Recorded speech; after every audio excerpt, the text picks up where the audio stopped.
नमस्कार, बहुत बहुत स्वागत है आपका। आप देख रहे हैं प्राइम टीवी। मैं हूं आपके साथ अदिति मिश्रा और वक्त है प्राइम डिबेट का। भारत के डिप्लोमेटिक और डिजिटल स्ट्राइक के बाद से ही पाकिस्तान डर चुका है, घबरा चुका है, खौफजदा है। पाकिस्तान जहां एक और भारत को एटम बम वाली धमकी दे रहा है, वहीं रशिया और अमेरिका से गुहार लगा रहा है कि भारत को एक्शन लेने से रोक ले। लेकिन भारत ने ठाना है कि आतंकिस्तान को मिटाना है। पीएम मोदी ने पहले ही कमान सेना को सौंप दी है। वार कब, कहां, कैसे होगा, टाइम क्या होगा, टारगेट क्या होगा, तरीका क्या होगा, ये सब सेना तय करेगी। लेकिन पहलगाम आतंकी हमले को 10 दिन बीत चुके हैं और 10 दिनों में भारत और पाकिस्तान के बीच जो तनाव है वो भी चरम पर है। दोनों देशों में सेनाओं की तैनाती की जा रही है। युद्धाभ्यास नोटाम यानी नोटिस टू एयर मिशन जारी हो रहा है। एयर स्पेस बंद किया गया है। पाकिस्तान रोज कह रहा है कि हमला कभी भी हो सकता है। पाकिस्तान को पहलगाम का सबक कब और कैसे मिलेगा ये तो सेना तय करेगी। लेकिन जिन आतंकियों के कारण दो मुल्क आमने सामने आज खड़े हैं वो अब तक हाथ नहीं आए हैं। पिछले 10 दिनों से सघन तलाशी लगातार जारी है। जंगलों से लेकर रिहायशी इलाकों तक कार्रवाई चल रही है। 100 से अधिक संदिग्धों से पूछताछ भी की जा चुकी है और कई संदिग्धों के ठिकाने उड़ा दिए गए हैं। जांच एजेंसियां सुराग तलाशने में जुटी हैं। ऐसे में सबसे बड़ा सवाल है कि 10 दिन हो गए, आखिर पहलगाम के वो पापी कहां गए? क्योंकि मुंबई से लेकर पठानकोट तक और उरी से लेकर पुलवामा तक जिन दहशतगर्दों ने भारतीयों का खून बहाया वो मिट्टी में मिल गए। लेकिन पहलगाम के दहशतगर्द जिंदा हैं। क्यों जिंदा हैं? कब तक जिंदा रहेंगे? इस सवाल का इंतजार पूरे हिंदुस्तान को है। तो पाकिस्तान बौखलाया है, लगातार भारत को गीदड़ भपकिया दे रहा है। एटम बम और एटम हमला का धमकी दे रहा है पाकिस्तान। लेकिन भारत और पाकिस्तान में कौन कितना ताकतवर है, किसके पास कितनी सैन्य ताकत है, ये आपको दिखाते हैं ग्राफिक्स के जरिए। तो भारत के पास 14 लाख सक्रिय सैनिक हैं। इसके अलावा पाकिस्तान के पास महज 6 लाख सक्रिय सैनिक हैं। भारत के पास 11,55,000 रिजर्व सैनिक हैं। वहीं पाकिस्तान के पास रिजर्व सैनिकों की संख्या केवल 5 लाख है। भारत के पास टैंकों की संख्या 4,614, पाकिस्तान के पास 3,742। कौन कितना बलशाली? भारत और पाकिस्तान के बीच भारत के पास 1.5 लाख लगभग बख्तर वाहन है, पाकिस्तान के पास केवल और केवल 50,000। वहीं जहाज की बात की जाए, भारत के पास 294, पाकिस्तान के पास 114।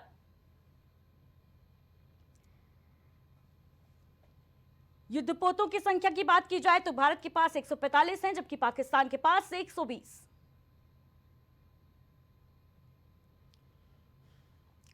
विमान वाहक भारत के पास 2 हैं, लेकिन पाकिस्तान के पास एक भी नहीं।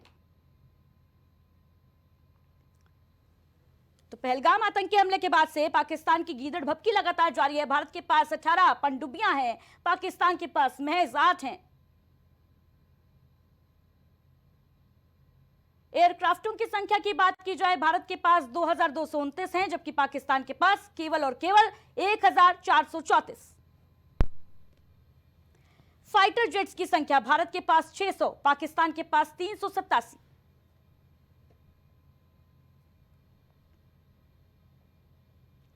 एटम बम जिसकी धमकी लगातार पाकिस्तान भारत को दे रहा है, आंखें दिखा रहा है।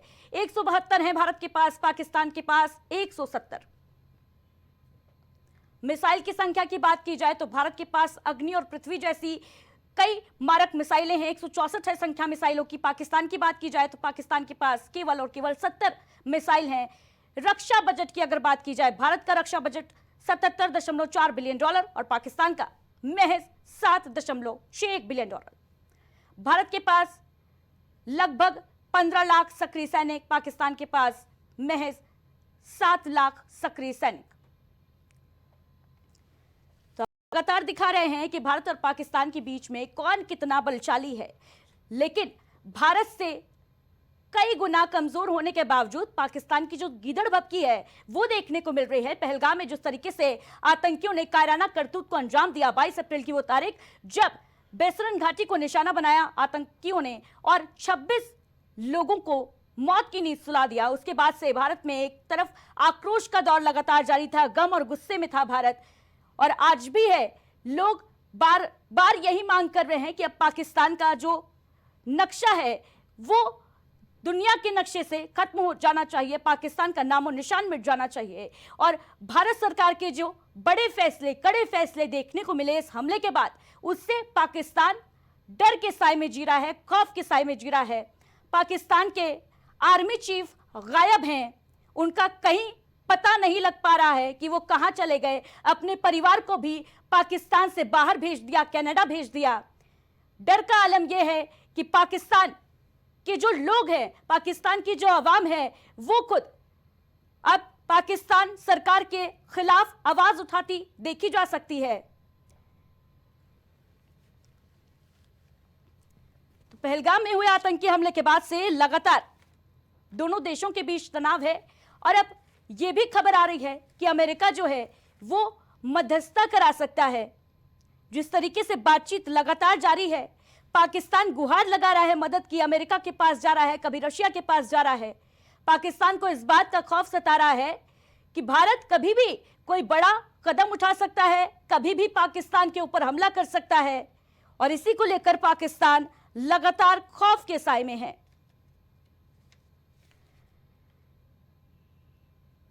वहीं दूसरी तरफ आपको बताते चले कि एनआईए की टीम भी लगातार इस पूरी घटना की जांच में जुटी हुई है। पहाड़ की खूबसूरत वादियों में जिस तरीके से आतंकियों ने खौफनाक साजिश को अंजाम दिया, वो धीरे धीरे बेनकाब हो रही है। जैसे जैसे जांच आगे बढ़ रही है, इस साजिश से जुड़े तार सामने आ रहे हैं और सीधे जो तार हैं वो आईएसआई से जुड़ते नजर आ रहे हैं, पाकिस्तान से जुड़ते नजर आ रहे हैं। जिसके बाद भारत सरकार कड़े कदम उठाने की पूरी तैयारी कर चुकी है। सेना को खुली छूट मोदी सरकार ने दे दी है।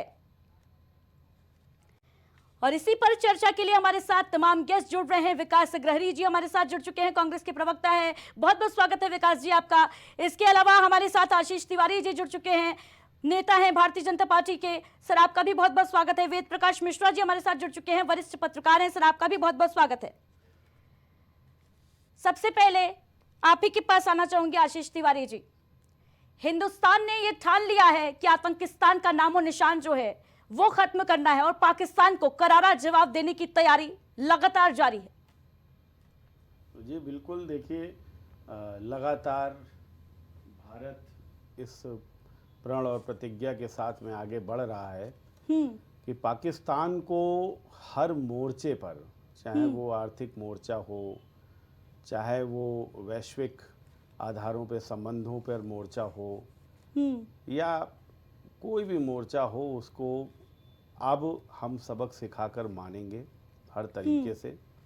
दाना पानी उसका पहले ही हम बंद कर चुके हैं और अब निश्चित तौर पर भारत की ओर से जो कदम उठाए जा रहे हैं वो आपको देखने को भी मिल रहे हैं। एनआईए की टीम भी लगातार जो है वो सर्वे कर रही है और उसने पाकिस्तान के खिलाफ कई ऐसे सबूत भी जुटा लिए हैं।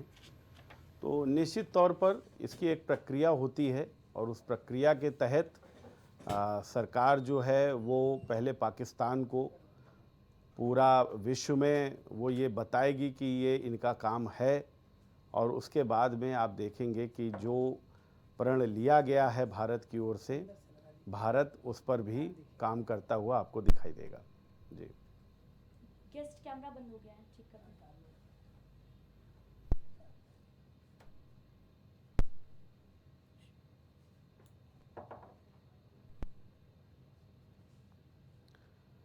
तो इसमें बस यही मैं कहूँगा कि जो भारत ने कहा है वो करके दिखाने का वक्त भी मुझे लग रहा है धीरे धीरे पास आ रहा है और आप देखेंगे कि जो कूटनीतिक और राजनीतिक तौर पर जो भी भारत सरकार कर सकती है वो पाकिस्तान के खिलाफ कर रही है और उसी का ये नतीजा है कि पाकिस्तान आज पूरे विश्व में अपनी कटोरा लेकर मदद के लिए भाग रहा है, लेकिन ठीक है, कोई फर्क नहीं पड़ने वाला है क्योंकि भारत की ओर से बिल्कुल साफ शब्दों में कह दिया गया है। आशीष जी, पाकिस्तान लगातार जो है मदद की गुहार लगा रहा है, बौखलाया हुआ है। इस बीच हमारे साथ दुष्यंत सिंह जी जुड़ चुके हैं, रक्षा विशेषज्ञ हैं। सर बहुत बहुत स्वागत है आपका।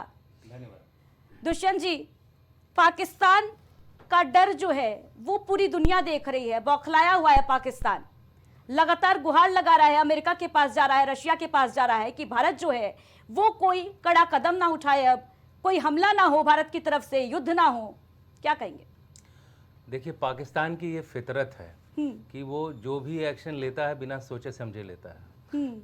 पिछले जितने भी लड़ाइयाँ आपने देखी होंगी, हमेशा उसी ने शुरुआत करी है और बहुत बड़े बड़े उसने इरादे जताए हैं। आप देखेंगे 1965 में बोला हम दिल्ली में जाके ब्रेकफास्ट करेंगे, उसका लोंगेवाल में ही हाल साफ कर दिया गया। बिल्कुल। उसी तरह से कारगिल में उसने सोचा कि हम कारगिल कैप्चर करेंगे, उसके बाद श्रीनगर जाएंगे और श्रीनगर में जो है पाकिस्तान का झंडा लहराएंगे। इस बार भी कुछ उसने ऐसा ही किया है। मेरा जितना खुद का अनुभव है और जितना मैंने इन लोगों के साथ इंटरेक्ट किया है बाहर विदेशों में, और कई ऐसे कॉन्फ्रेंसेस हैं जहां हमने इनसे बातचीत करी है, इनके बड़े बड़े मिनिस्टर्स बोलते हैं कि भाई आपको क्या तकलीफ है अगर हमारी इकोनॉमी डूब रही है, आपको क्या तकलीफ है कि हमारे लोग भूखे मर रहे हैं, आपको क्या तकलीफ है कि हमारे यहाँ बाढ़ आ रही है। तो कहने का मतलब ये है हम अपने ऊपर जितना हो सकता है हम अपने रक्षा पर खर्च करेंगे, क्योंकि वहाँ की पूरी जो सियासत है वो मिलिट्री कंट्रोल करती है। जो सिविल गवर्नमेंट है वो एक फसाड है, एक फ्रंट है, और इस समय तो वो बिल्कुल उभर के सामने आ गया है। और इसी वजह से मुनीर काफी दिन तक इधर उधर छुपा रहा। अभी कुछ दिन पहले उसने एक स्टेटमेंट दी है, तो वो ये बोलते हैं कि भाई हम तो डूबेंगे सनम, तुम्हें भी लेके डूबेंगे। बिल्कुल दुष्यंत जी, बड़ी बात आप कह रहे हैं। पाकिस्तान जिस तरीके से बौखलाया हुआ है और जो पाकिस्तान का असली चेहरा है वो अब दुनिया के सामने आ रहा है। जिस तरीके से उनके जो आर्मी चीफ हैं वो खुद ही लापता हो गए, अपने परिवार को उन्होंने कनाडा भेज दिया। विकास अग्रहरी जी, आपके पास आना चाहूंगी। भारत का एक्शन लगातार जारी है, पाकिस्तान बौखलाया हुआ है भारत सरकार के कदमों से। जी हमारा इतिहास रहा है, हिंदुस्तान का इतिहास रहा है, और ये 100 साल 200 साल 300 साल नहीं, 1000-2000 साल का हमारा इतिहास रहा है कि लड़ाका कौम तो हम ही हैं। ये दुनिया देख सकती है, दुनिया जान सकती है। अगर हमारा किसी से भी अगर कहीं लड़ाई किसी बाहरी से नहीं होती तो कई दफे हो जाता है कि हम आपस में ही लड़ करके थोड़ा बहुत प्रैक्टिस कर लेते हैं। तो जो हमारे डीएनए में है, जो हमारे ब्लड में है, उस पर कोई शंका है ही नहीं। दुनिया को भी, विश्व को भी, हिंदुस्तान की आवाम को भी, सरकार को भी, विपक्ष को भी, हम लोग लड़ाका कौम शुरू से रहे हैं, युद्ध में माहिर रहे हैं।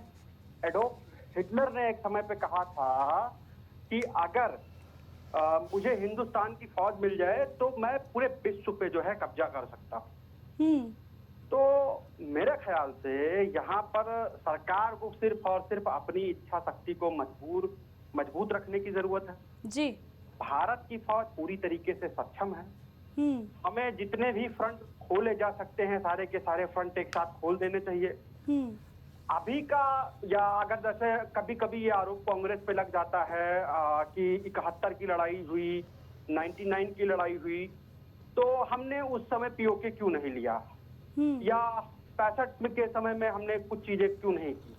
तो आदित्य जी, कई दफे परिस्थितियां ऐसी होती हैं कि सब कुछ चाह करके भी आप नहीं कर पाते हैं। भाई इकोनॉमी भी आपको देखनी है, सामने वाले की भी मजबूती आपको देखनी है। उस दौर में पाकिस्तान की इकोनॉमी लगभग हमारे बराबर हुआ करती थी और अमेरिका का उस पर नेक्स्ट लेवल का भरोसा हुआ करता था। आज के टाइम पे अगर अमेरिका फटे हाल पाकिस्तान के साथ जाने की गुस्ताखी कतई नहीं कर सकता है, क्योंकि वो तो भूखे नंगे भिखारी पहले से ही हैं। रह गई बात भारत की, तो उनको 140 करोड़ लोगों से व्यवसाय देखना है। तो आज के टाइम पे कोई किसी के फटे के ढोल बजाने नहीं जाएगा। अमेरिका भी पाकिस्तान के साथ जाएगा नहीं। क्यों? क्योंकि उसको अपनी इकोनॉमी देखनी है। उसको ये देखना है कि हिंदुस्तान के करोड़ों लोग अमेरिका में रह रहे हैं और अमेरिका की इकोनॉमी को भी बूस्ट कर रहे हैं, लेकिन पाकिस्तानी अमेरिका भी जाते हैं तो वहां पर भी ये लोग भीख मांगते हैं। तो कहीं ना कहीं अमेरिका भी इस बार शांत रहेगा। और दूसरी चीज, जैसे अभी आपने एक शब्द कहा था कि अमेरिका मध्यस्थता के लिए बीच में कूद रहा है, मेरी भारत सरकार से सख्त मांग है कि अमेरिका को भी एकदम स्पष्ट शब्दों में जवाब दे दे कि शांत रहिए। आप 1965 में भी कूदे थे, 1971 में भी 7वां बेड़ा लेकर के खलीफा बने थे, और 99 में भी आपने लिबिर करने का प्रयास किया था। बिल्कुल लेकिन विकास ये अग्रवाल जी, लेकिन भारत सरकार का जो रुख है वो देख के ये नहीं लगता कि अमेरिका की मध्यस्थता इस बार काम आएगी। और वहीं अगर बात की जाए अमेरिका की, तो उपराष्ट्रपति जेडी वेंस ने हाल ही में बयान दिया था और उन्होंने कहा था कि भारत को पाकिस्तान में घुसकर आतंकियों को उसी तरीके से खत्म करना चाहिए जैसे लादेन को खत्म किया गया। ठीक है, बिल्कुल बिल्कुल बिल्कुल बिल्कुल सच्ची बात है वेद ये। प्रकाश मिश्रा जी, आपके पास आना चाहूंगी। लगातार भारत सरकार का एक्शन जो है वो लगातार जारी है, डिप्लोमेटिक स्ट्राइक की, डिजिटल स्ट्राइक की, और अब एरोस्पेस भी बंद कर दिया पाकिस्तान के लिए। देखिए, भारत सरकार ने जो रुख अख्तियार किया है पाकिस्तान को लेकर के, वो बिल्कुल सही समय पर उठाया गया एकदम सटीक और सही कदम है। आज पाकिस्तान की हालत इतनी खराब है कि उसकी ये समझ में नहीं आ रहा है कि हमें क्या करना चाहिए और क्या नहीं करना चाहिए। आप कल्पना कीजिए कि जिस देश के सामने इस तरीके का संकट खड़ा हो और उस देश के सेना अध्यक्ष ही लापता हो जाएं, तो वो अगर कोई परिस्थिति भारत की तरफ से युद्ध जैसे हालात पैदा होते हैं तो पाकिस्तान तो पहले से ही हथियार डाले हुए बैठा। और आप कल्पना कीजिए कि भारत का जो उठाया गया कदम है, ये आजादी के बाद पहला ऐसा कदम मोदी सरकार के द्वारा उठाया गया है कि जो पूरे विश्व पटल पर एक संदेश गया है कि भारत अपनी आत्मरक्षा के लिए कृत संकल्प है और जो फैसले लिए गए हैं उनके ऊपर पूरे देश में इस बात की पक्ष और विपक्ष, हमारे जितने भी राजनीतिक दल हैं, सबने स्वतंत्र रूप से साथ दिया है और सभी का ये कहना है कि जो भी कार्रवाई करनी है सरकार करे, हम सरकार के साथ हैं और देश एकजुट है। तो ऐसी दशा में पाकिस्तान की जो हालत है वो इतनी ज्यादा खराब है, वो तो भुखमरी की कगार पर है। कुछ युद्ध किया जाए या न किया जाए, यही जो डिप्लोमेटिक पॉलिसी चल रही है, अगर इसी पर चलते रहे तो महीने 2 महीने पाकिस्तान समाप्त हो जाएगा। बिल्कुल वेद प्रकाश जी, बड़ी बात आप कह रहे हैं कि अगर ऐसी ही पॉलिसीज, ऐसे ही कदम जो है वो सरकार उठाती रही तो 2 महीने के अंदर पाकिस्तान जो है पूरी तरीके से तबाह हो जाएगा। दुष्यंत सिंह जी, आपके पास आना चाहूंगी। ये भी कयास लगाए जा रहे हैं जी। एक बात मैं ये जोड़ना चाह रहा था कि आप विचार कीजिए कि जो वर्तमान परिस्थितियां हैं कि पाकिस्तान अपने लोगों को जो भारत में थे जायज नाजायज रह रहे उनको वो अपने देश में लेने के लिए तैयार बिल्कुल वेद प्रकाश जी, यही उसका जो असली चेहरा है पाकिस्तान का, वो यही स्पष्ट कर रहा है कि अपने ही नागरिकों का साथ छोड़ दिया पाकिस्तान ने, अपने ही नागरिकों के लिए दरवाजे जो है पूरी तरीके से बंद कर दिए। और एक चीज आप सोचिए कि एक इस बात की जांच होनी चाहिए कि आखिर जो भारत के लोगों ने वहां से अपने रोटी बेटी के रिश्ते बनाए, कितनी शादियां भारत की पाकिस्तान में हुई हैं, कितनी वहां की जो उनकी पत्नियां हैं वो भारत में रह करके यहाँ उनके बच्चे रह रहे हैं, वो भारत के द्वारा प्रदत्त सुविधाएं उसका सुविधा भोगी कर रहे हैं और पाकिस्तान जिंदाबाद के नारे लगा रहे हैं। इनका चिन्हीकरण करके एक एक को निकाल करके भारत से करना चाहिए। जब तक ये नहीं निकाले जाएंगे तब तक भारत में पाकिस्तान के नारे लगने बंद नहीं होंगे।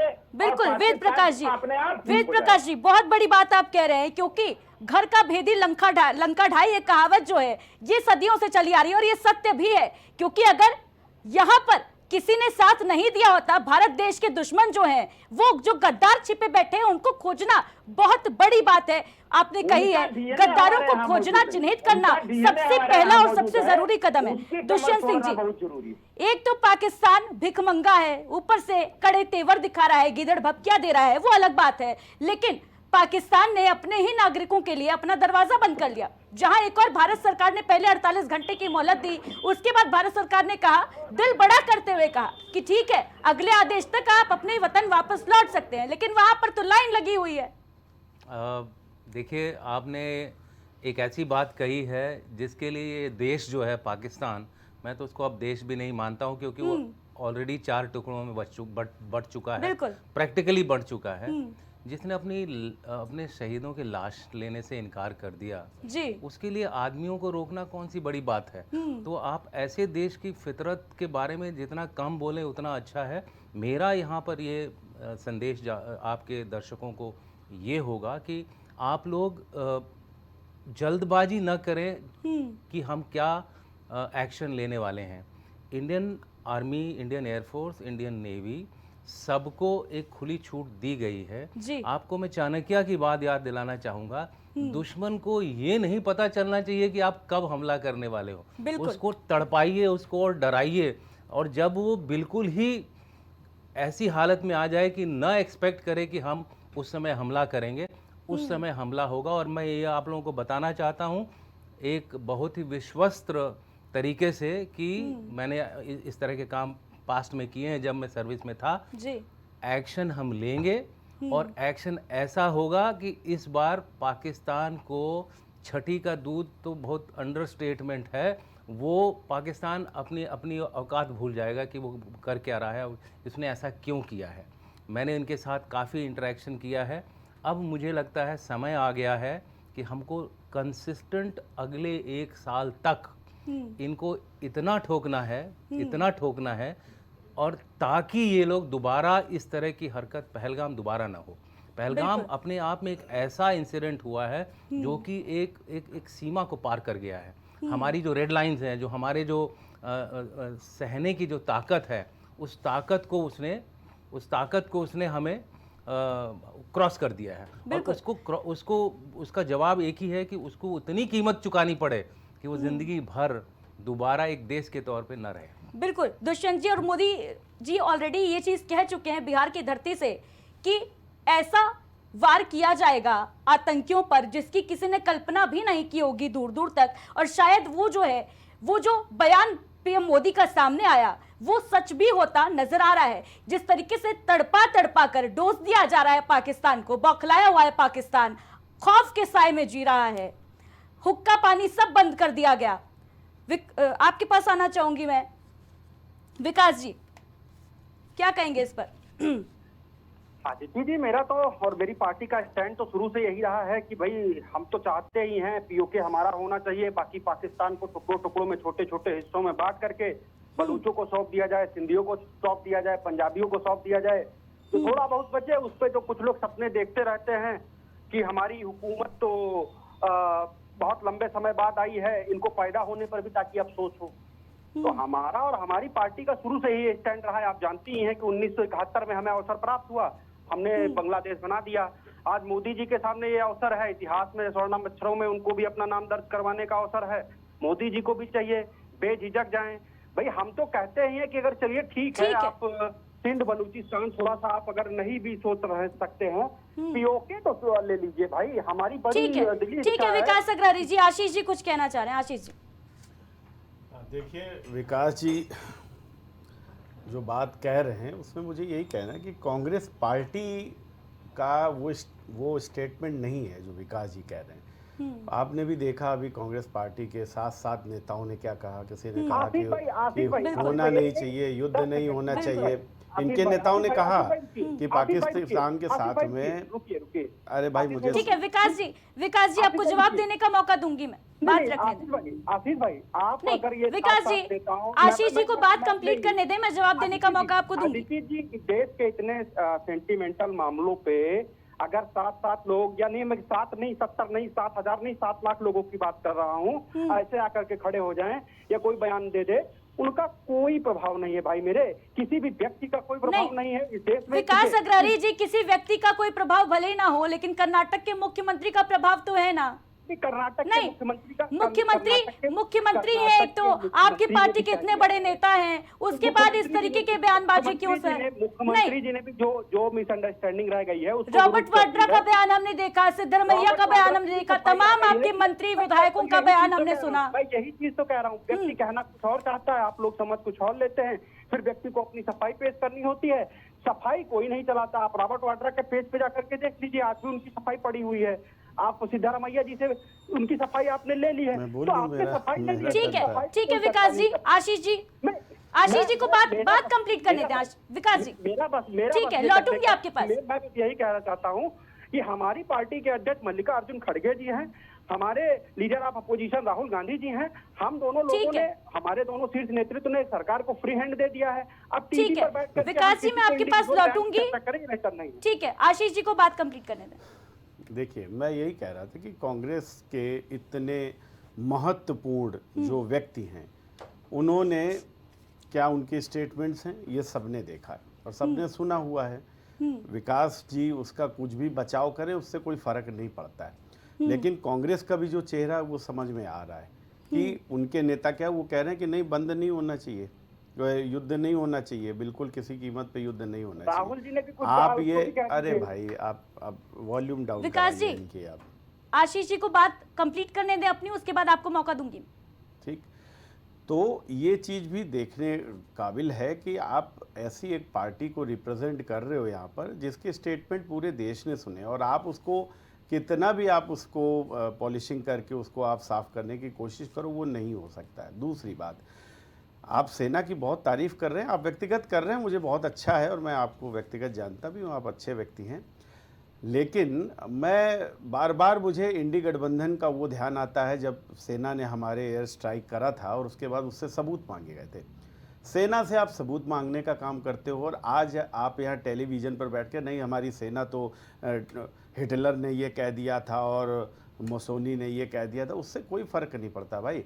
हमारे भारत देश की सेना हिटलर के पास भी होती ना तब भी वो इतनी ही ईमानदारी से काम करती और विश्व पे कभी भी वो कब्जा नहीं करती। क्यों? क्योंकि हमारे देश का जो प्रकृति है, जो हमारे देश का नेचर है, वो ये है ही नहीं कहीं कब्जा करना। हम तो बहुत सहिष्णु लोग हैं भाई, हमारे देश की सेना जो है वो बहुत सहिष्णु है। कब्जा करना होता तो आप ये समझ लो कि यही कांग्रेस की सरकार है जो आज मोदी जी ने फ्री हैंड करी हुई है ना सेना को, कि जो चाहे जैसे चाहे करो जाकर। आपकी सरकार में यही हमारे सैनिक ये 2 कौड़ी के 2 टके के कश्मीरी उनको थप्पड़ मारते थे, उनको ईंटे पत्थर मारते थे यही, और वो बेचारे खाते थे। क्यों? क्योंकि आपने उनको फ्री हैंड नहीं करा था। आज की डेट में कोई ऐसे किसी सेना आर्मी के बंदे को छू के देख ले, अगर उंगली उसकी वहीं काट के ना वहाँ पर प्रेजेंट कर दिया है तो आप कहिएगा। बात ले लीजिए आप इस पर। समझने की बात ये है कि सेना तो हमारी बहादुर है ही, सेना को तो कोई किसी का सर्टिफिकेट नहीं चाहिए। और इसीलिए आज देश में सरकार किसी की भी हो, लेकिन जंग कौन लड़ने जाता है? जंग तो सेना ही लड़ती है भाई। तो सेना को तो किसी के सर्टिफिकेट की जरूरत नहीं। सेना कल भी बहादुर थी और उन युद्ध में भी बहादुर थी कि जब चाइना के साथ में सेना का युद्ध था और उनको पहनने के लिए जूते तक नहीं थे, उनके पास गोला बारूद नहीं था, उस समय भी सेना हमारी बहादुर थी और वो सैनिक अपने को शहीद कर रहे थे, वहां पर भाग नहीं रहे थे, पलट के कभी नहीं भागे।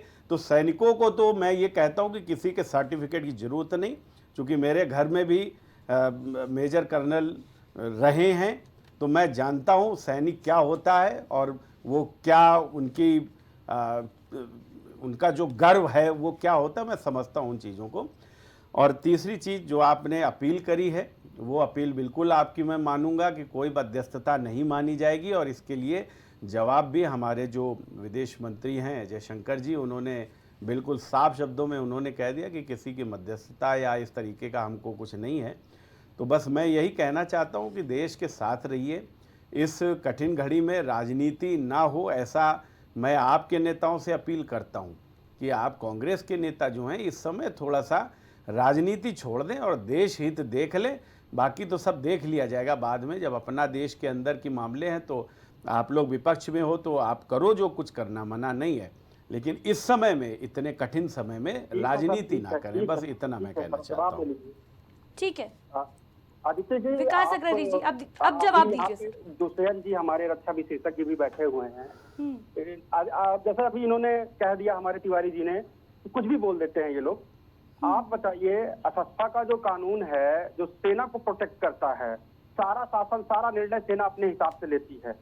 भले ही उसको रिपोर्ट करना पड़ता है, सरकार को रिपोर्ट करना पड़ता है, लेकिन असस्था कानून में इतनी सेना को पावर थी और ये कांग्रेस ने ही दिया था उसको, ये कांग्रेस ने ही दिया था। ये तो एक बहलाने की एक अरे तो ये इंडिविजुअल सरकार ही आपकी दी भाई, जब आजादी से सरकार ही आपकी, तो जितने संविधान में जो भी कानून बने वो क्या 50 साल बाद हम बनाएंगे आके? कैसी बात करते हो आप लोग? कांग्रेस ने दिया था नहीं, तो विकास कांग्रेस जी, ही तो देगी, और कौन विकास देगा? जी, मुझे इस सरकार बात की आपकी जानकारी थी। दीजिए जरा कि हमने सर, बोलना 26 चाहते हैं लोगों को खो दिया, उसके बाद भी राजनीति आवश्यक है जवाब क्या? देना चाहते हैं। ठीक है, दुष्यंत जी कुछ कहना चाह रहे हैं सर? देखिए, जहाँ तक राष्ट्रीय सुरक्षा का सवाल है, और ये एक पुराना विषय है, और इसके ऊपर सेना के जितने भी एक्सपर्ट्स हैं, सिक्योरिटी एक्सपर्ट्स हैं, चाहे वो सेना में हो चाहे सिविल में हो, उनका एक ही मत है, और वो मत ये है कि राष्ट्रीय सुरक्षा में सिर्फ एक मत है, और वो एक मत ये है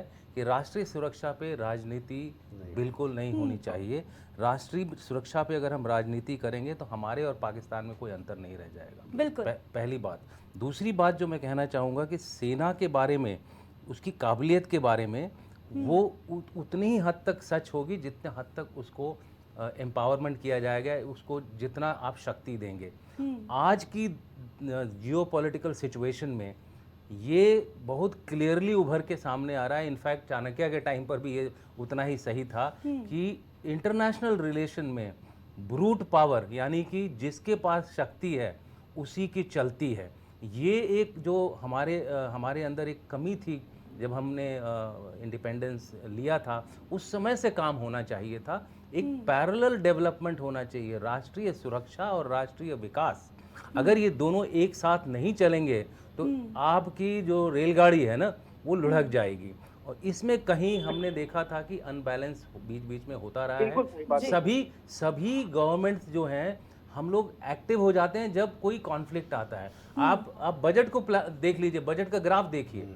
बजट का ग्राफ तभी उठता है, 62 में उठा, 65 में उठा, 71 में उठा, कारगिल में उठा।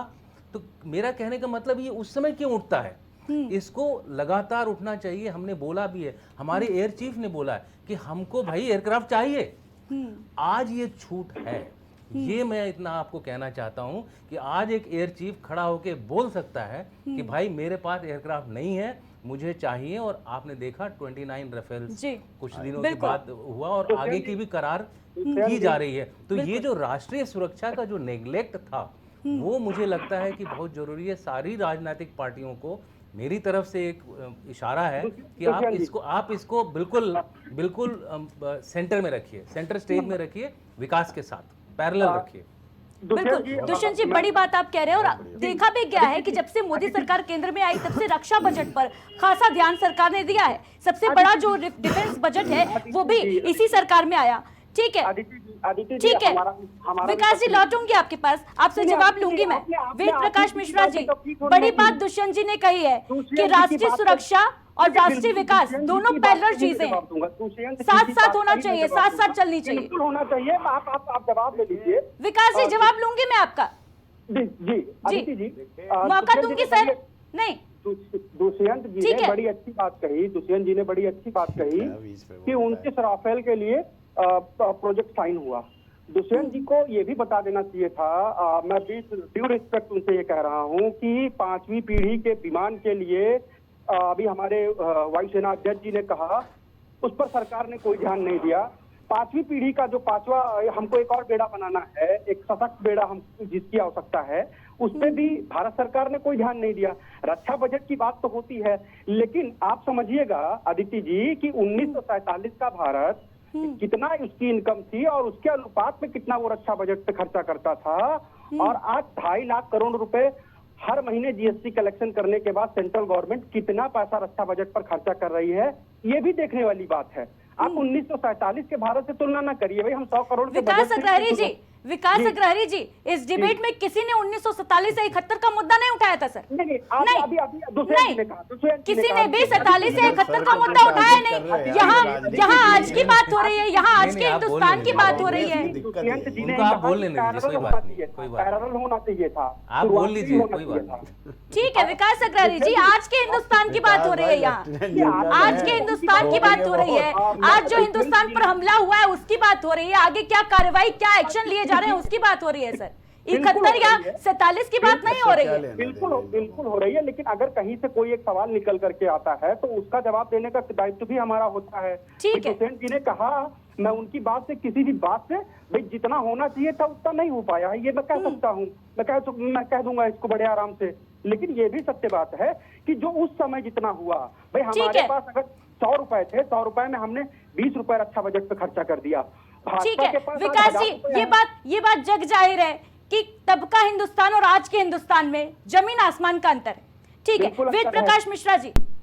आपसे प्रश्न लेना चाहूंगी मैं, क्या कहेंगे इस पर, जिस तरीके से राजनीतिकरण किया जा रहा है पहलगाम आतंकी हमले का? देखिए, एक बात स्पष्ट मैं कह देना चाहता हूं कि इस मसले के ऊपर किसी भी प्रकार की राजनीति देश हित में नहीं है, और न समाज हित में है, और न देश की जनता के हित में है, और न राजनीतिक दलों के हित में है। तो कृपया इस बात से सावधान रहें कि किसी भी प्रकार की राजनीति अगर होगी तो इससे इंटरनेशनल लेवल पर एक गलत संदेश जाएगा। दूसरी चीज, हमारा मनोबल कमजोर होगा।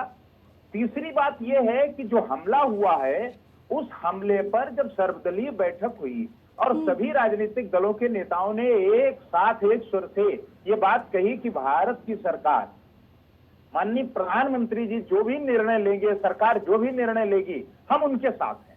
उसके बाद राजनीति के सारे दरवाजे अपने आप बंद हो जाते हैं। बिल्कुल, हमारे दुष्यंत भाई जी ने जो बात कही वो बिल्कुल सही बात है कि विकास, डेवलपमेंट और इंटरनेशनल लेवल के जो मुद्दे हैं वो जब साथ साथ चलते हैं तो ये एक संदेश भी जाता है, और जो हमारे विरोधी देश हैं उनके बीच में एक ऐसा मैसेज जाता है कि उनका गला तो सुन करके ही सूखने लगता है। हमला तो बाद की बात है, अटैक तो हम बाद में करेंगे, लेकिन जो पहला अटैक जो चल रहा है, पहले वो उस अटैक को तो बर्दाश्त करें। जो अटैक भारत ने किया है उस अटैक को ही पाकिस्तान बर्दाश्त करने की स्थिति में नहीं है, वो अपने देश के लोगों से ही मुकर गए हैं। दूसरी चीज, मैं बार बार इस बात को कहता हूं कि अगर हम 45 में जाएंगे, हम 47 में जाएंगे, हम 55 में जाएंगे, हम 51 में जाएंगे तो बात बहुत लंबी होगी, और उस समय जब हम बात करेंगे तो राजनीतिक दल कटघरे में खड़े होंगे। वर्तमान समय की परिस्थितियां राजनीतिक दलों को कटघरे में खड़े करने की नहीं है। इस समय सबको साथ रहने की है, और सभी लोग एकजुट होकर के भारत की जो सुरक्षा है, जो संप्रभुता है, अखंडता और एकता है, उस पर कायम रहने की आवश्यकता महसूस की जा रही है, न कि राजनीति करनी। यहाँ मैं सिर्फ एक बात कहना चाहूँगा।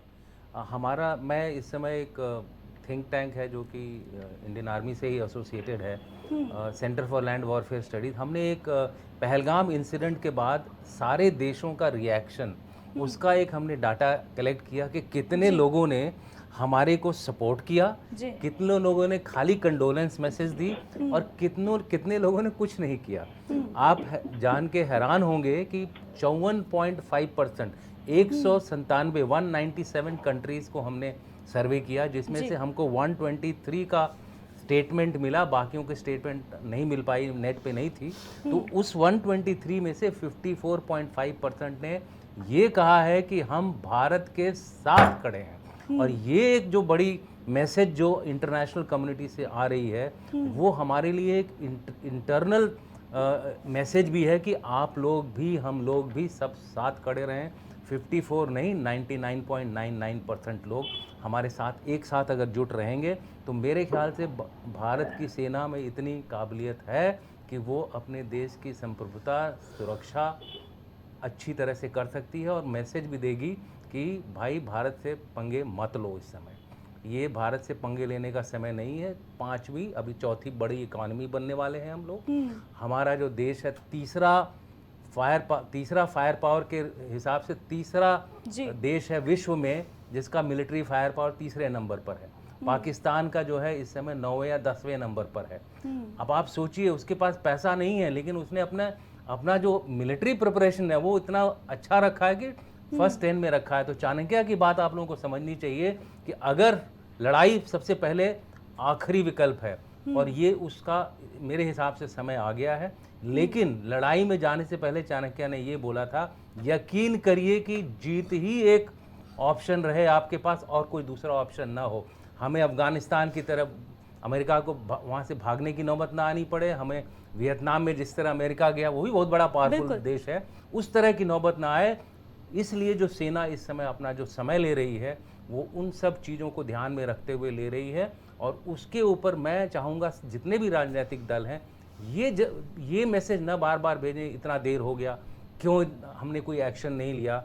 ये मान के चलिए कि आपकी सेना जो भी एक्शन लेगी वो सोच समझ के, पूरे यकीन के साथ और जीत को ध्यान में रखते हुए लेगी। और एक चीज़ और मैं अदिति जी यहाँ पर जोड़ दूं, अभी ये रक्षा बजट की बात कर रहे थे। 2013-14 में कांग्रेस की सरकार थी यहाँ पर। उस समय भारत का जो रक्षा बजट था वो करीब 2 लाख करोड़ का था, और इस समय विकास जी पता है कितना है? बताइए।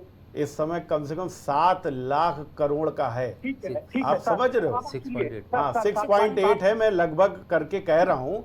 तो आप ये समझ लो रक्षा बजट में हमने कितनी बढ़ोतरी करी, आप तो सोच नहीं सकते हो। आप 47 से मत जोड़ो, आप वहां से बताओ जहां से आपने छोड़ा था और हमने जहां से पकड़ा था। कंपैरिजन वहीं से होगा ना, कि जब आपके पास में चीजें थी तो आप उसको कहां तक ला पाए। आप लगभग 2.3 लाख करोड़ तक लेकर आए, ठीक है, और हम कहां तक लेकर आए? हम 6.8 लाख करोड़। आप सोचिए कि महज 10 साल के अंदर में हमने रक्षा बजट में क्या दे दिया, और आप 5वां बेड़ा और 8वां बेड़ा कह रहे हैं। निश्चित तौर पर राहुल गांधी से बात करी जाएगी, उनसे पूछा जाएगा कि इसके लिए हम क्या कर सकते हैं, क्योंकि हम लोग तो अब आपकी भी बात मानने लगे हैं। आपने बता दिया कि वो जो जाति जनगणना आप ही लोगों की वजह से दबाव में हम लोग कर रहे हैं, तो आपको ये बात खुशी होनी चाहिए। तो ये चीज है। तो रक्षा बजट की आप बात मत करो, हमने हर चीज में, और भारत के रक्षा बजट में हमने अभूतपूर्व बढ़ोतरी करी है।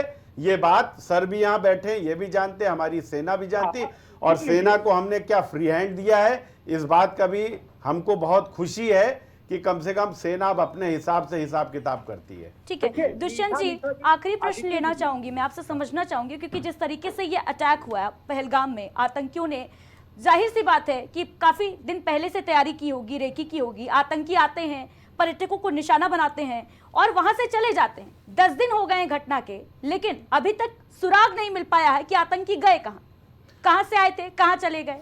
देखिए, जहां तक इस घटना का सवाल है, ये घटना बहुत दिनों से एक्सपेक्टेड थी जी। इनफैक्ट 4 महीना पहले मैंने एक यूट्यूब प्रोग्राम किया था जिसमें मैंने बताया था कि big one is round the corner. Problem क्या होती है ऐसी घटनाओं में कि जो देश रक्षा में विश्वास रखता है, यानी कि अपनी सुरक्षा में ही विश्वास रखता है, उस सुरक्षा में अटैकर है जो वो कभी न कभी सुरंग या सेंध लगा देता है, हिंदी में बोलते हैं सेंध लगा देता है। तो ऐसी हालत में इंटेलिजेंस एक बहुत बड़ी चीज़ होती है जिसको कि हमको हमेशा ध्यान में रखना चाहिए। कुछ हमारे अंदर चूकें हुई हैं, कुछ ऐसी चीज़ें हुई हैं, चाहे वो इंटरनली कहें, चाहे वो एक्सटर्नली कहें, चाहे वो किसी इंटेलिजेंस एजेंसी की बात करें, जिसकी वजह से स्पेसिफिकली हम नहीं ये पता लगा सके कि भाई एग्जैक्टली कौन सी जगह पे होगा। तो इस तरह की जो घटना होना था वो तो एक्सपेक्टेड था, लेकिन जिस तरह से ये घटना हुई है वो अपने आप में एक अलग लेवल की घटना है। ये एक डिस्क्रिमिनेटरी कम्युनल, एक टारगेटेड किलिंग हुई है। ऐसा नहीं था कि पहले हमारे देश में इस तरह की घटनाएं नहीं हुई हैं। इनफैक्ट इनसे ज़्यादा लोगों की मृत्यु हुई है। चाहे आप कालू चक का इंसिडेंट ले लीजिए, चाहे आप पार्लियामेंट अटैक ले लीजिए, बहुत सारे, मुंबई अटैक ले लीजिए, मैं नाम लेते लेते थक जाऊंगा। मुंबई अटैक में तो 200-250 लोग की मौत हुई थी, लेकिन डिस्क्रिमिनेटरी जो अटैक हुआ है, एकदम टारगेटेड अटैकिंग हुई है, पहली बार हुई है।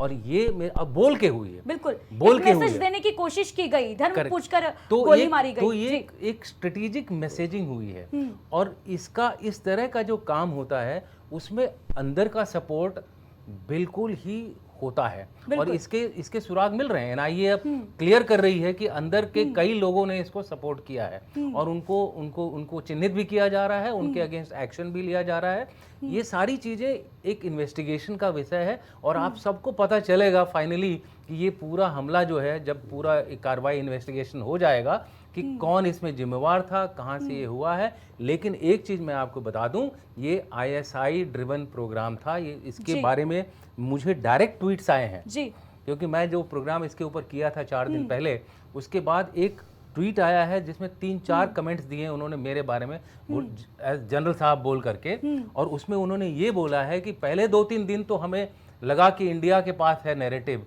लेकिन उसके बाद हमने नैरेटिव अपने पक्ष में कर लिया है। हमारा देश अब पूरा पाकिस्तान आर्मी के साथ खड़ा हो गया है। इस तरह के जो स्टेटमेंट्स हैं वो एक ISI का या उनका ISPR का बंदा ही दे सकता है। हालांकि उसने अपना नाम बदल दिया है, अगर इस ट्वीट को मैं शेयर भी करूंगा बाकी लोगों के साथ, तो इसके पीछे आईएसआई का हाथ है, वो तो बहुत क्लियर है। उसने मुझे क्यों टारगेट किया? वो इसलिए टारगेट किया कि मैं इस समय जो ट्वीट्स या स्टेटमेंट्स देता हूँ उसको लोग क्लोजली वॉच करते हैं। उसका रीज़न ये है कि पाकिस्तान की जितनी एजेंसीज हैं, चाइना की एजेंसीज हैं, ये लोग देखते हैं कि हम लोग क्या बोल रहे हैं। और इसका जो क्लियर कट मैसेज ये आया है कि आप, तीसरा जो ट्वीट उसने किया है मेरे अगेंस्ट कि इंडस वाटर ट्रीटी से आप ज़्यादा खुश मत होइए, जब तक हमारा पानी, जब तक हमारी कैश और जब तक हमारा दम ख़त्म नहीं होगा उससे पहले हम आपके ऊपर आकर के हमला करेंगे। अब ये एक बहुत बड़ा उसने स्टेटमेंट दिया, ये एक नॉर्मल नागरिक नहीं देता। बिल्कुल। ये आया है उनके आईएसआई के एजेंट्स या आईएसआई के ऑपरेटिव्स के द्वारा। तो मेरा ये कहने का मतलब ये है कि जो सुरक्षा में चूक, ये एक अपने आप में एक विषय है। इसके बारे में अभी उतना डिटेल्स लोगों के पास नहीं है, लेकिन इसके अगेंस्ट कार्रवाई हो रही है, इन्वेस्टिगेशन हो रहा है, आप सभी को पता चल जाएगा। और ये अच्छी बात है, हमें एक्सेप्ट करना चाहिए कि अगर हमें कुछ चीज़ गलत लगी है या हमारे कुछ चूक हुई है, उसको एक्सेप्ट करना ही अपने आप में पहला कदम है कि अगली बार ये ऐसी चूक ना हो, और उसी की वजह से ये सारी कार्रवाइयां हो रही हैं। बिल्कुल दुष्यंत जी, सर्वदलीय बैठक में सरकार ने चूक को मान भी लिया है। नहीं, अब लेकिन देखना इसमें होगा आदित्य जी मैं कि एक आगे बात और जोड़ सकता हूँ कि देखिए ये चूक इस तरीके की हो सकती है, चूंकि देखिए जो हमारा, आप मान लीजिए कि जैसे इजराइल है, इजराइल के अंदर में जो घटना हुई वो तो हमसे कहीं ज़्यादा उसकी इंटेलिजेंस है। अमेरिका के अंदर में जब वो आपने देखा जहाज से जब हमला हुआ था वर्ल्ड ट्रेड सेंटर पे, तो उनकी मतलब चूक होना एक ठीक है, ये एक हो सकती है चूक होना, इसमें बहुत ज़्यादा हम ये नहीं कह सकते कि नहीं बस चूक जो है वो बहुत ज़्यादा उसमें, लेकिन बस मैं ये इतना ही कहना चाहता हूँ कि चूक जो है वो तो है ही, और वो पूरे विश्व में किसी के साथ भी कहीं पर भी हो सकती है। ठीक है आशीष जी, चूक हो सकती है, बिल्कुल हो सकती है, लेकिन इंटेलिजेंस क्योंकि आ चुका था हमारे पास, विभागों के बीच में कोऑर्डिनेशन की कमी ये निकलकर सामने आई। विकास अग्रवाल जी, फाइनल कमेंट दीजिए। आदित्य जी, अभी जैसे हमारे आशीष भाई ने कहा, हमारे रक्षा विशेषज्ञ भी बैठे हैं, भारतीय जनता पार्टी ने की राजनीति करती है, ये 2 लाख करोड़ और 6 लाख करोड़ का तो अंतर बता दिए, लेकिन जब उसको परसेंटेज वाइज आप कन्वर्ट करेंगे तो 1.8 2014 में भी था, 1.8 आज 2024 में भी है। जीडीपी का 1.8 हम तब भी खर्चा करते थे, और जीडीपी का आज ये भी 1.8 खर्चा कर रहे हैं, जबकि कांग्रेस 60,000 करोड़ टैक्स कलेक्शन करती थी हर महीने में, ये 2.25 लाख करोड़ रुपए टैक्स कलेक्शन कर रहे हैं। सच्चाई ये है कि टैक्स कलेक्शन तो इन्होंने जनता पे 4 गुना कर दिया, इनकी 4 गुना इनकी बढ़ गई, लेकिन आर्मी की रिक्वायरमेंट है, आर्मी का जो साजो सामान की व्यवस्था है वो इन्होंने नहीं की उस अनुपात में। 1.8 परसेंटेज की बात नहीं करते हैं, संख्या दिखा देंगे कि 2 लाख से 6 लाख करोड़ हो गया। अरे भैया 2014 में अगर या सपोज करिए उसके पहले जब हमने मिराज लिया होगा, सुखोई लिया होगा, तो वो 2000 करोड़ में पड़ा होगा। अब वही विमान 14 में हमको 10,000 करोड़ में पड़ेगा। अब ठीक है विकास जी, कब क्या था इस पर बात ना करते हुए मुझे ये बताएं कि क्या आज आप ये मानते हैं कि हिंदुस्तान सशक्त है? यही रीजन है कि दुनिया के 123 देश हिंदुस्तान के साथ खड़े हैं। आप मानते हैं या नहीं? मैं जवाब दे रहा हूँ। पैटर्न टैंक चले धरती पर, साइबर जेट गगन पर, आग उगलती तोपों से भी भिड़ते घुटने चलकर। 1965 के युद्ध के बाद इसी देश के किसी नौजवान कवि ने यह कविता लिखी थी, और मैं बचपन में उन किताबों को पढ़ा हुआ। मेरे अंदर और मेरी पार्टी के अंदर जज्बे की कमी नहीं है, क्योंकि हमारा 140 साल पुराना गौरवशाली इतिहास रहा है। जो लोग 100 साल में अपना इतिहास बताते हैं, कांग्रेस के नेताओं की निंदा कर दो, अच्छा जिन्होंने गलत बोला। 3 दिन में हमारी सेना तैयार हो जाएगी, उनको भी इसमें बढ़ चढ़ करके चलना चाहिए हमारे साथ। हम चल रहे हैं पीओके लेने के लिए, हम नारा बुलंद करते हैं, हिंगलाज माता आएंगे, दर्शन पूजन वही पीओके में ही करेंगे। ठीक है विकास जी, ये सेना तय करेगी कि पीओके कब लेना है, कैसे लेना है। फ्री हैंड दे दिया गया है सेना को। आप सभी का हमारे साथ जुड़ने के लिए बहुत बहुत शुक्रिया। तो पहलगाम आतंकी हमला 22 अप्रैल की वो तारीख, और आज 10 दिन बीत चुके हैं। हालांकि आतंकी जो हैं वो अब तक पहुंच से बाहर हैं, लेकिन सेना को फ्री हैंड मोदी सरकार ने दे दिया है, और अब सेना ही तय करेगी कि क्या है टारगेट, क्या है समय, क्या होगा समय, और कब आतंकिस्तान यानी पाकिस्तान का नामो निशान जो है वो दुनिया के नक्शे से मिट जाएगा। फिलहाल इस डिबेट में इतना ही, दीजिए इजाजत, नमस्कार। अब आतंकियों की बची खुची जमीन को भी मिट्टी में मिलाने का समय आ गया है।